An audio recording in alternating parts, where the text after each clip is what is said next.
Thank you all for being here. My name is Clare Dahl. I work for Dane County UW Extension. I'm a financial educator. Like Mike and I were discussing, I was in a social work position before.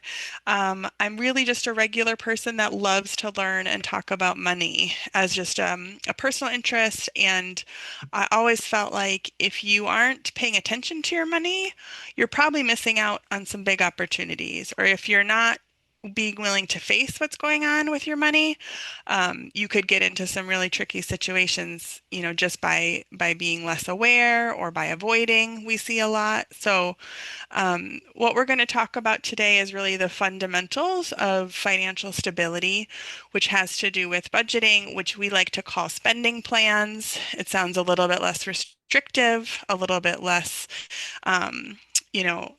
A little bit more fun to have a spending plan than to have a limiting budget.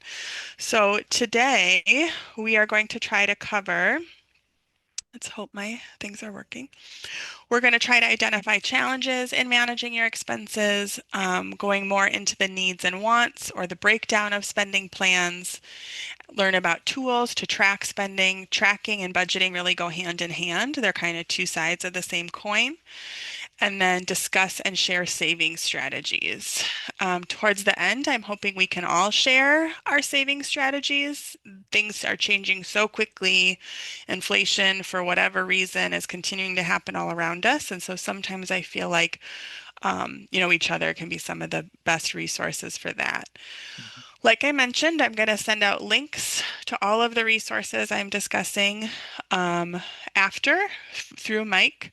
But feel free to also, my contact information will be in that email. And so feel free to contact me directly, like some of these examples in the chat. If you're looking for something specific, I might have a better resource for a better fit. Mhm.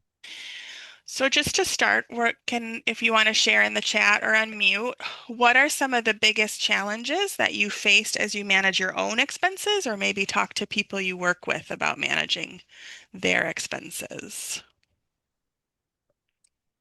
What are some of those biggest challenges happening right now for people?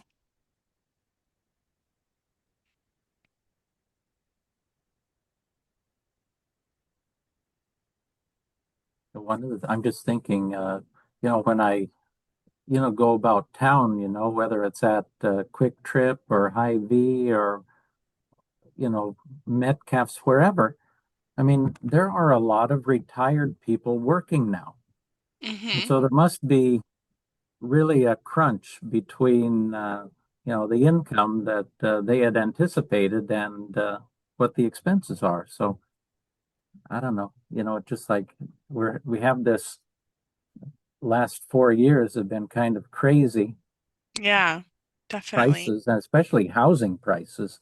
I mean, if you Mm-hmm. have a house, great. We bought a house, yeah, at an opportune time and have done well. But other people, I'm not sure how they're uh, able to get into the market. Mm-hmm. Yeah, and in the chat, I had seen even before we had asked this question, Alex had mentioned that sometimes it's the struggling to find the right tools, the right fit, struggling to pay attention or on top of it. Maybe you get really motivated for a few months and then it kind of wanes. Um, or Bree, kudos to Bree for talking about careless spending. I think spending is one of the harder topics to talk about with people because it can feel sometimes like you don't want to judge people's spending. At the same time, it's something we all have to deal with. Or managing unexpected expenses like car repairs or medical bills. All of those things are really relevant. So think about speaking of spending, we're going to all think about a recent purchase we made. It can be something big or small, and just in your head, you don't have to share. Um, if you think about your recent purchase, would you say that it was a need or a want?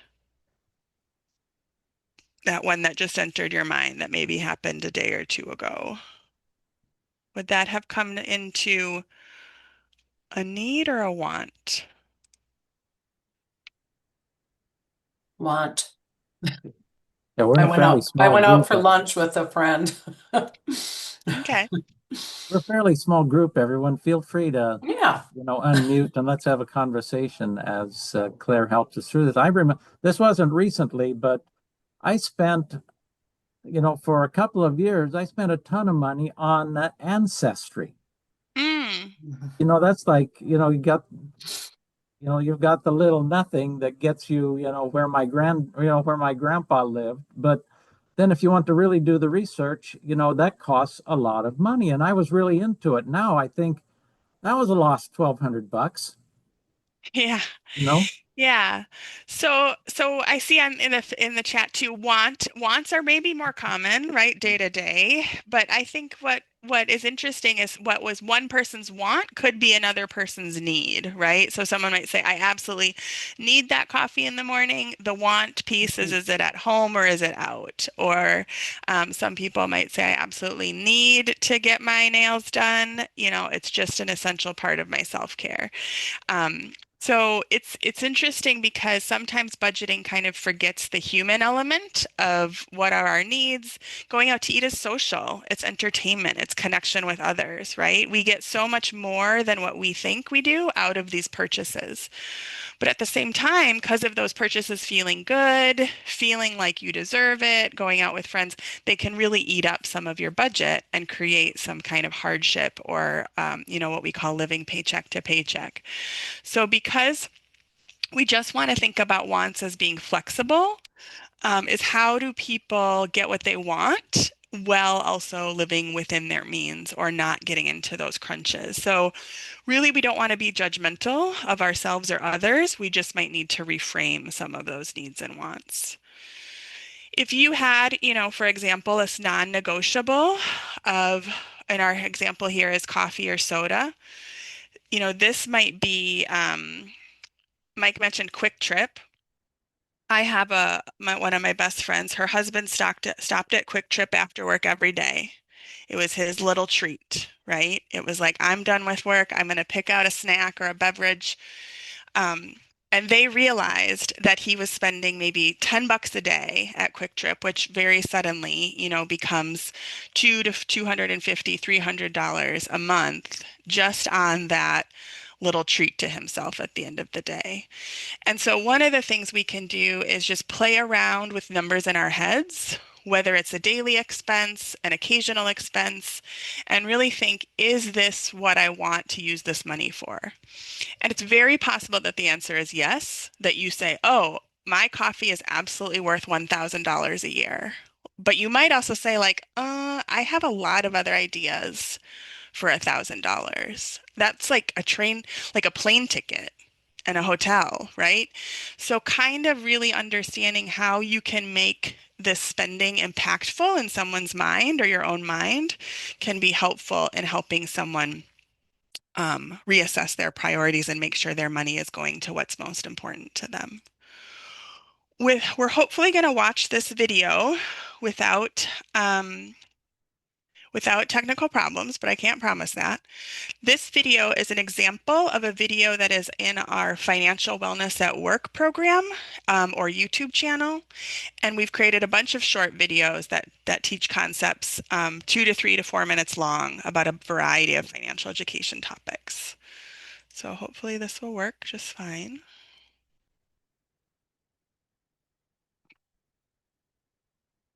It did take a minute to load before, but Managing your money so that you have enough to pay your bills on time, buy things you need, and spend money on activities you enjoy is an important part of your financial health. A spending plan, also known as a budget, is a guide to how you will spend your money each month. In fact, many people who use a spending plan say that it helps them feel like they're in charge of their money. Creating a spending plan may feel overwhelming, especially if you are just getting started with managing your finances. However, after you complete a spending plan a few times, it'll come easier to you.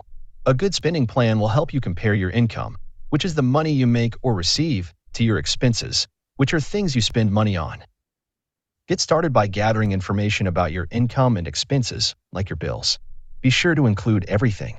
If you forget to include an expense, your spending plan will be incomplete and not match your financial situation. After you have all your information, you should create categories for your monthly expenses. Expenses are things you spend money on, like food, utilities, and transportation. For example, if you spend $100 on groceries each week, then you can write $400 as your grocery expense for the month. Repeat the step with all your other expenses. There are 3 categories of expenses to include in your budget: fixed, variable, and occasional. Fixed expenses stay the same from month to month. Examples include rent or car payments. Variable expenses change from one month to the next month. An example of a variable expense is the gas you buy for your car. Last, you also have occasional expenses. These are expenses that occur less than every month. For example, a gift you buy for a friend's birthday is an occasional expense. To make sure you have enough money for occasional expenses, you can figure out a monthly average for each expense and set aside money in a special savings account each month. Next, write down your income. Your income includes your paychecks, tips, and any other money you may get, like child support or food share. Then add up your income for the month and list it as your total for monthly income. The last step is to subtract your expenses from your income. Ideally, this number should be more than 0, but in real life it doesn't always work out that way. If it is less than 0, you are spending more money than you are making.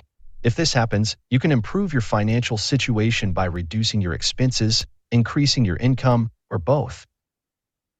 Take a look at your budget to see what you don't need or what you can spend less on. For example, your budget might show that you spend $100 on clothes each month.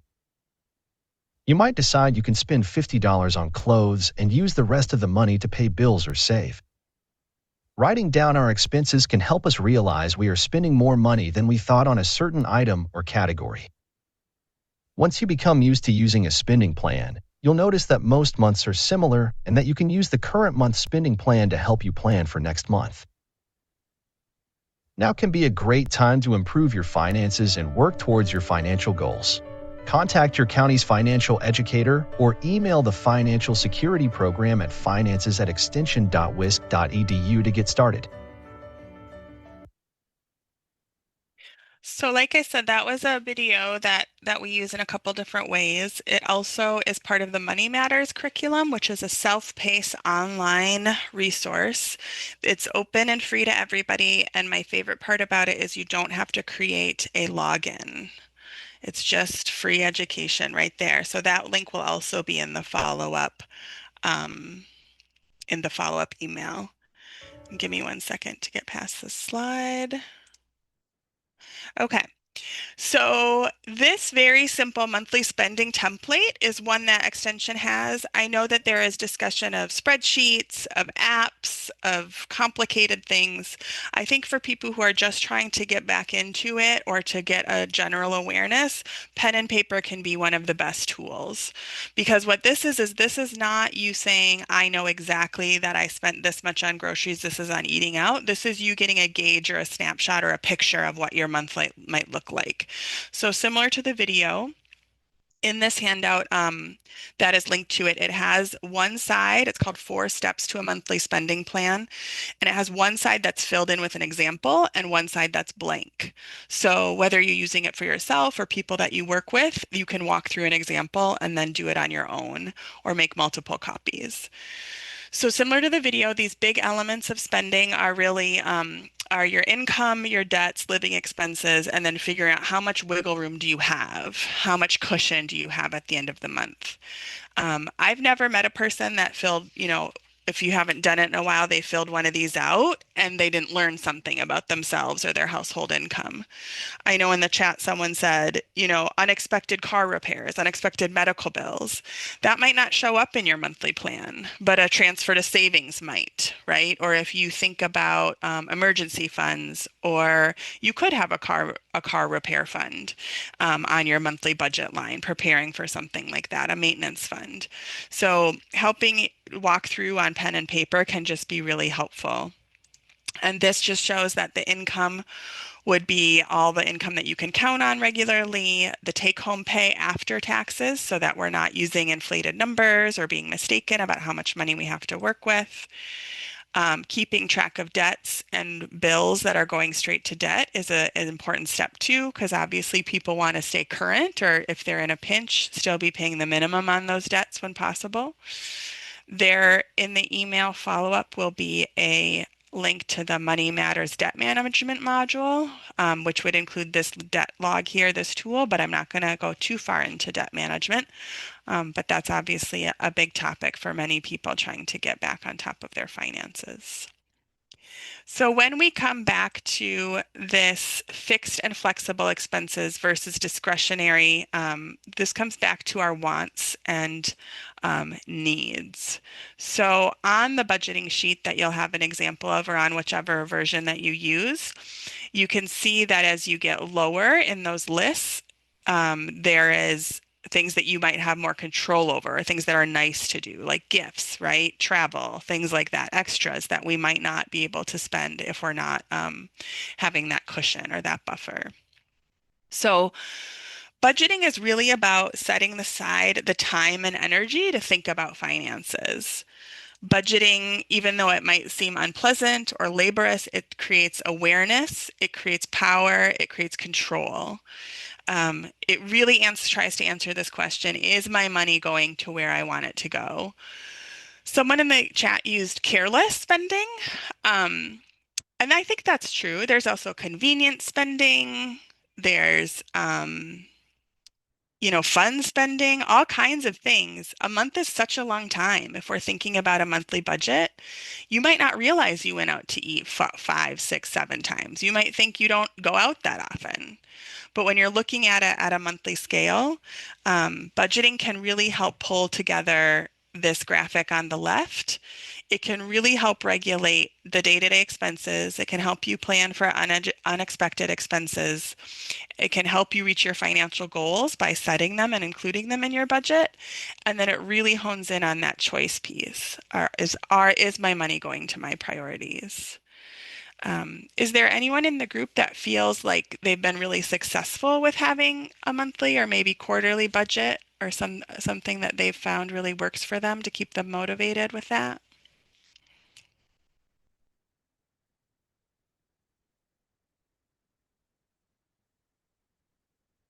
I've heard sometimes it can be a money meeting with your partner that helps you keep on track of it. Have heard sometimes there's reminders on your phone to check in. A monthly budget doesn't have to be done every single month. It should be done when you're needing to hone in on that control piece, when there's changes in income or expenses. It's really meant to be a tool for each of us to be in control. It looks like Bree has mentioned spreadsheets, checking daily and figure out what is coming from which paycheck. That is a higher level of budgeting than most people. So way to go, Bree. I think we all have to find the right balance. And some people get really excited about the daily tracking, others maybe not so much. So figuring out whether you want to use an app, they're sometimes embedded in your bank or financial services that can track spending. I found those aren't always 100% accurate, so you have to kind of go back in and check or categorize. Sometimes it can be hard to see what charges go with what, but I think they work really well for a lot of people. Some people might review their past months tracking with traditional things like a bank statement or something like that. Receipts, keeping receipts is an option. Might be challenging to keep them, but also really good option for some folks. Writing down as you spend on a calendar can also work. What I find is that if someone in the video I talked about financial wellness, it reminds me of when you're like, I am gonna be healthy. I am going to start eating vegetables. I am going to exercise an hour a day. I am going to do it all. So I encourage people to really go slowly when you're going into budget and tracking. And if you have one category that you might overspend on, maybe it's shopping, maybe it's online shopping, maybe it's grocery shopping, perhaps it's that um, eating out or coffee out or whatever it is. Try to really just, if you don't feel like you have the energy for every single purchase, track the one category you have for a full month and then find out if that number is surprising to you. Kate's pointing out that you do also kind of a look back or a tracking system with reconciling where the money is going, and variable income is a hard thing to do, right? It doesn't have to be perfect, but the fact that you're even looking at it and trying to check in on it is really, as powerful as any imperfect system. So someone mentioned unexpected expenses. This is a huge thing that can really derail a person. Whether it's like it seems like car registration is more every single time, right? Or maybe you have a property tax bill that is increasing dramatically. Maybe you have an expected or social or family obligation that becomes very expensive very quickly. So thinking about these things that might only happen once or twice a year and how you can break them down into the monthly budget. It doesn't have to be perfect, but maybe you have 100, 200, however much you feel is affordable or would be helpful going into this kind of yearly or annual or unexpected expense. That way, when registration comes around or a birthday party you're expected to travel to or something like that comes up, you have that sort of idea or that bucket, as you might call it. Another really important part, I'm going to stop and pause for a second. Am I going too fast or are there any questions? I'll keep going. Okay, thank you for that. Um, Communication. So financial goals are something that, again, like I said, paper and pen just to sketch out your budget can be powerful. So can writing down financial goals. I think it's been proven, and we all kind of know, just writing it down, whether it's on your laptop or pen and paper, just writing it down and putting it out there into the world can kind of help you and your mindset and start to do things differently. So when people are thinking about their monthly budget, they should also be thinking about these longer term goals.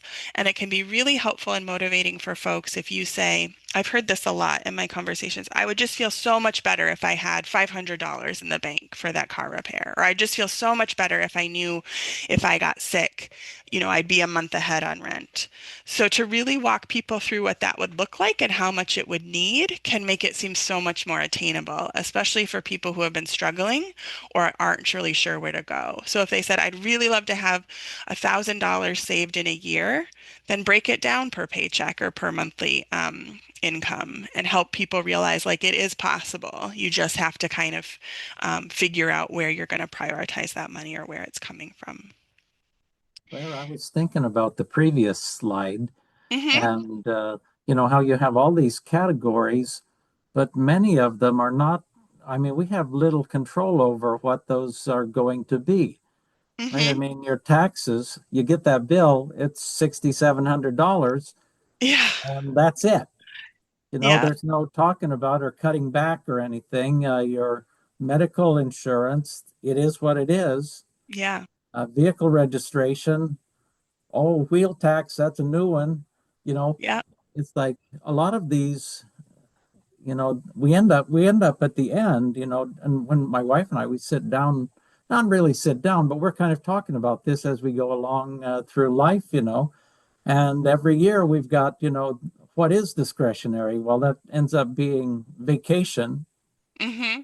and I don't know, maybe short road trips, what are we going to do? And, how often we eat out. Yeah. That's about it, because she works a lot of hours and we're always busy and it's convenient. So, every time you eat out, that's another discretionary expense. And Hmm. then, my daily used to be daily coffee, but like we argued before about this a little bit, we didn't argue. I mean, we were talking about this, in the group here. That's, even if you go to Quick Trip, that's $1.69 for the refill. If you do that every day, pretty soon you're, for the month, you know, it's not a small amount. And over the year, that's a few $100 at least. And so, well, that's a discretionary. How do you deal with this where so little of our budget these days is discretionary? Yeah, I think it comes down to again, like what's the priorities and what are the constraints you have, and the fact that you just could list out all of these different things off the top of your head. That, like I said, that registration with wheel tax when you're like, I don't even, or I have like a partial hybrid, and so they charge me more. I'm just like, I thought I was doing the thing to save money, and now there are things without our control. But the truth is I think some of what you're talking about too is what we call lifestyle creep, right? Mhm. So if it is convenient for you to eat out, there were maybe times in your life when eating out was really special and not a convenience purchase. So I think some of it is again, what is your mindset to what are the biggest priorities? And people who are really limited, really limiting paycheck to paycheck, they're going to have to make some really tough decisions. But I agree with you. There's some things we absolutely at least don't seem to have control over. So I think, just the last step on that budget sheet is really to see what that difference is, what that discretionary income is. Because if it's $100, then you can say, okay, we're going to go out to eat with that $100. If it's below zero, you're going to have to really make some tough choices about what you're doing. And if you have a good cushion, then you maybe get to plan that trip or that longer road trip, right? So having a really good hold on the honest amount of discretionary income is really important. So we talked about it a little bit here, or referenced in the video. There are some options. Like you said, you see seniors working more often than you did a few years ago. There is the cutting spending, which I think, related to daily choices, monthly choices, yearly choices. That's I think, one of the more powerful ways to do it because there isn't always a way to increase income or earn more money, right? So sometimes cutting spending, even if it's hard or difficult, or you feel like you're going backwards in what you've achieved or that lifestyle creep, might be one of the options that we have more control over. And then we did put in here the fourth option is ignore it and carry on. There are people that have tons of credit card debt. They are behind on their property taxes. They are, really heading towards some really difficult financial situations later in life. So hopefully most people say I'd like to get on top of it, but sometimes, mental health, avoidance as a way to deal with things does happen. So it's not like everyone does their budget and then is super motivated to turn it around. And talking a little bit more to your point, Mike, is small changes might have a small impact. They're all meaningful, right? So maybe buying the soda or the coffee at home or in bulk rather than getting it at Quick Trip might save you a few things. Sodas have gotten so expensive at drinking or eating out. It seems like meals are double the price of what they used to be. Even in fast food can get really expensive. But so this is just a slide to display that you might feel like you don't have control, but we usually have some control over things. And those big impacts, if someone is really facing difficult situations, they might have to make big changes. People might get rid of their car and use the bus for a while, right? Or people might get a roommate when they had the luxury of not had the luxury of living alone for a while. So I do think that folks, if they're heading towards an unsustainable situation, might have to think about some of these bigger impact changes. Um, Yeah, but I hear you with the property taxes. But again, some people choose to move to places with lower property taxes, right? Or if you, what they call right size your home, maybe you move into a different home because you realize my retirement is going to be much more comfortable if I'm renting and not paying property taxes or have the maintenance of a home that's too big for me on my plate, right? There's a lot of different things that people could consider if they want to create that cushion or make it better. Um, Kate brings up a good point. Grocery shopping is expensive. Eating in sometimes is it even less expensive than eating out? Um, I mean, what do you guys think? I would say probably, right? Depends on what you're eating, but it can be some sticker shock at the grocery store. Um, so I am sending this handout. It's a booklet from who I like to call our cousins at Utah State University Extension, related to UW Extension, but not our resource. And it's a cutting expenses guidebook. And what I like about it is it has different sections for how kind of financially dire your situation is in red, yellow, green. So this has a bunch of different categories in it. In groceries is one I can give you some examples. But I would love for us to share in the chat or share out some of these savings things. So for groceries, I have found out that where you shop is huge, right? So we're all in Dane County here, right? So, Metro Market, Hy-Vee, those are more expensive stores than an Aldi or a Woodman's, right? I've heard some people cannot stand Woodman's. They think it's overdone, it's loud. The clanking carts on the tile floor is like people are like, it is unpleasant. But you know that those groceries are going to be cheaper than the very more expensive Hy-Vee or something similar.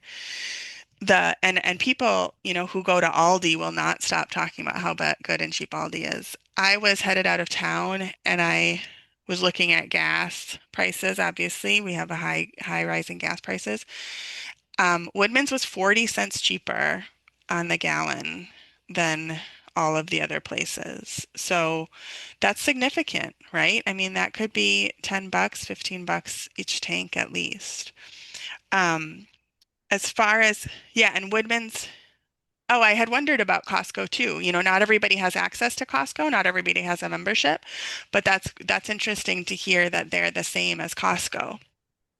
Um, the big things with grocery and meal planning, is try not to waste food, use what you have, shop the sales. There's a lot of resources online related to how to reduce grocery expenses. Some people are going to be helped out by food pantries, local services that help with food. This one for the grocery expenses in this book says number two, limit trips to the store. Can anyone else identify with that one as being a savings? I mean, just the fact if you do not step your foot into a store, you're probably going to save money. It sounds so logical, right? But I think sometimes we get wrapped up in, oh, I just have to stop at Target for this thing. I just need this one thing at Woodman's. And it's like you rarely leave with just that one thing. So just not stepping foot in the store could say for 1 month, right? Or like say, I'm only going to the grocery store 3 times and I'm going to limit it. See what that would do. Um, what else have people found? We've been Reach. shopping more at Aldi, but they don't have, I mean, it's sometimes kind of a grab bag there, they Hmm. don't have everything all the time. And sometimes the things they have are not what, they're not up to what I want one of those big Honeycrisp apples, and you may or may not find that there. And so Yeah. generally we'll go there, we get what we can, we save a bunch of money, and then we find some other place, Hy-Vee's right next door to the one closest to us. And so, kind of a tiered method of shopping. Yeah. Yeah, that's a great example of kind of going to get the one or few things at the more expensive place that you can't find, but you're not just saying, oh, well, I'll just go to Hy-Vee for all of it, right? I mean, making those choices, cutting and saving when you can. In the chat, someone's talking about, doing things on your own, growing your own food. That would be huge. Having access to raising meat, that would be a huge money saver. I mean, can you imagine? Um, and then Alex is pointing out grocery expenses have gotten better since writing out a meal plan, meal prep once a week. It keeps me from being lazy and eating out. This is huge. I think so many people avoid meal planning because they think it's more work. But people who do it or cook or have freezer meals will tell you it's less work because it's done. When you get home and you're tired and you're hungry, you're not like, oh, I'll get some DoorDash. I mean, DoorDash, I don't know if people DoorDash here, but that can eat up your discretionary budget one or two times, but it's because people are tired or they want a treat. So I love the idea of people using grocery expenses or meal planning because that's like one of the most common things we all have to participate in or are able to reduce our expenses for. Um, yeah, and I love that you say you're more aware of what you eat, and it can expire and go to waste, so you're making sure you're eating maybe what needs to be eaten before you buy new. Um, Car expenses can be huge, like we just said, where you buy gas, um, shopping around for insurance, checking for maintenance costs to local places if for oil changes, for example. And then also thinking about like downgrading your car. Maybe you don't need such a big car, an expensive car. If you're ever purchasing a new or second car, or maybe going down to a one car family in the right situation, right? Those huge expenses can also be, because thinking about if you went from two car to one car, insurance costs would go down, maintenance costs would go down. So sometimes people have to think a little bit more than just the day to day and those bigger impact changes. So we're coming up on about 41 minutes. And like I mentioned, we are going to share a bunch of resources via email. The videos, the Money Matters modules, the spending sheets and spending plans will all be included. Um, and so I just kind of wonder if people don't have more saving strategies to share. What ideas might you use from this lesson, or what other further saving strategies have we not covered? Oh, one thing I was going to mention, is anyone a part of any like Facebook groups or online groups or Reddit groups around savings? Okay. If that interests you, I have found that there's really good kind of conversations like this where people are sharing those tips with each other. I don't actually have Facebook, but I do have Reddit, and so I just subscribe to a couple of things like saving tips or like Frugal. And then I get ideas all the time, where people are kind of motivating to help think of things. One thing we haven't really covered, I guess, most of us have an emergency fund that, could be substantial, I guess.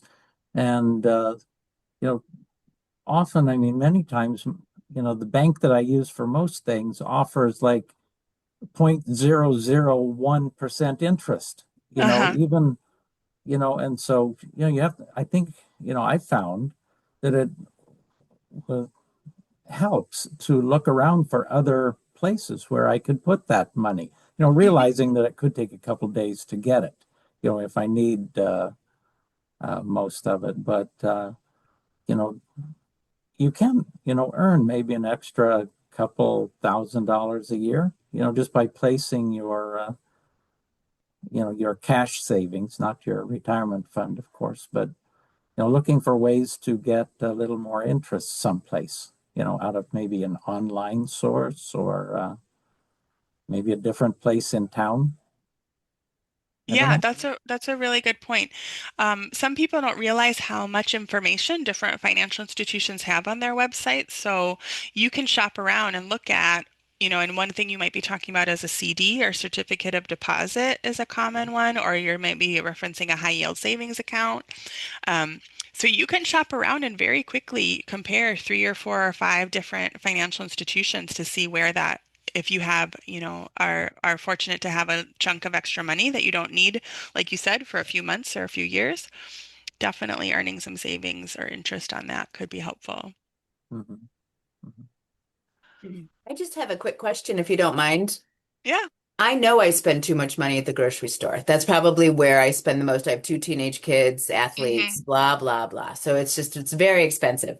And I know I need to do more meal planning. And I'm wondering for the person or anybody else who does meal plan, like weekly meal planning, is there an app you use? Is there like something that you can organize your thoughts with when you're doing this? Or is it just pencil and paper or anybody have any of that? Because I know that if I get a plan in place, I'll stick to my grocery budget and my meals better, but I guess not. Okay. Just thought No, I'd ask. I have some Hey, ideas, but I didn't want to. Who else has ideas or has a well, thought? I'll tell you what we did when we had two teenagers in our home was we taught them how to spend money at the grocery store on the food they wanted. They got $50 a week and off you go, and you will be goggly-eyed at what things cost. I mean, we didn't have to have them do it all the time, but that is a life lesson. They needed to understand the money, the value, what feeds you. Bringing home 5 bags of chips, sure, those are your chips. They're gone in 5 days and you're hungry.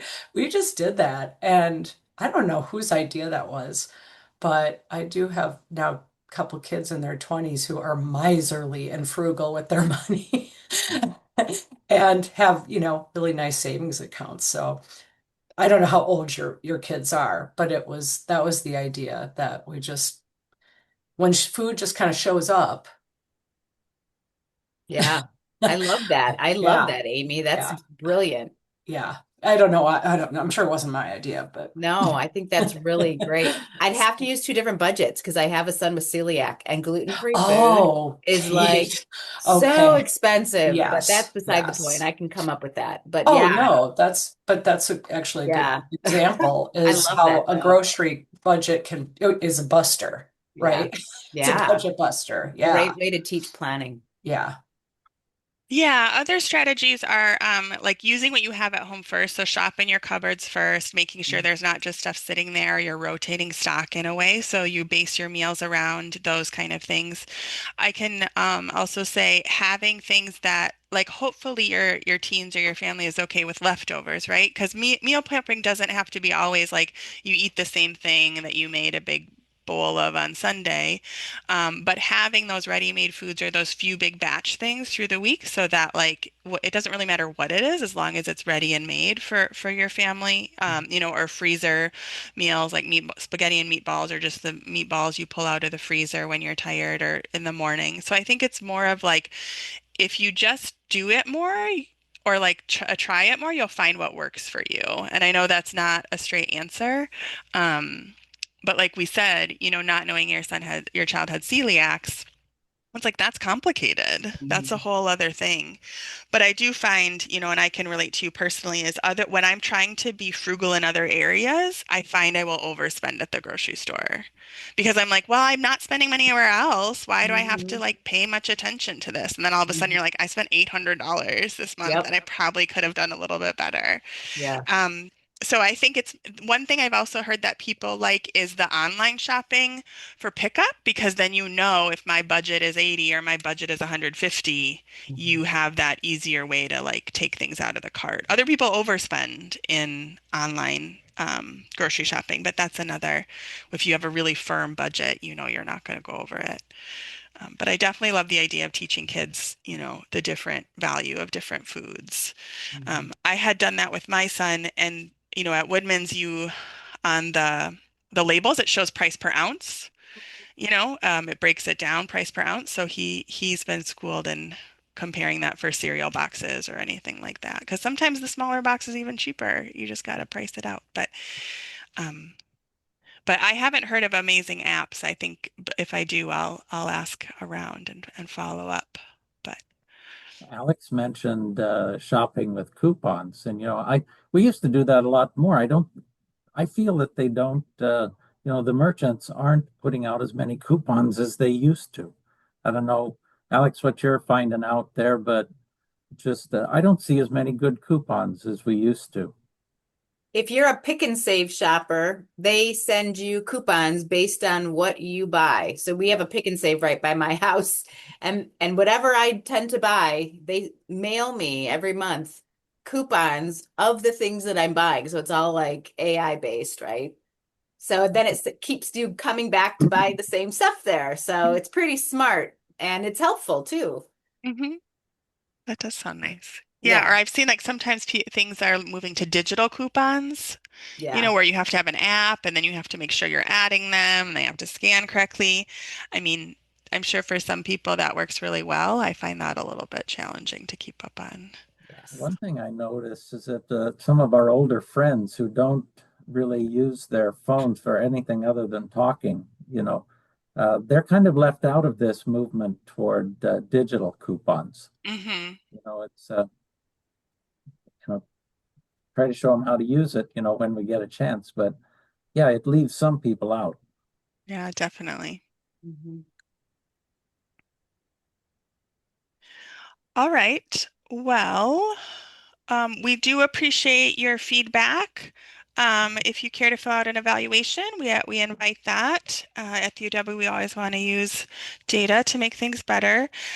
My contact information will be in that email that Mike has. So feel free, like I said, to reach out, or if you're looking for something specific or just have general questions, you will get my contact information. And I really appreciate you being all being here on this beautiful day.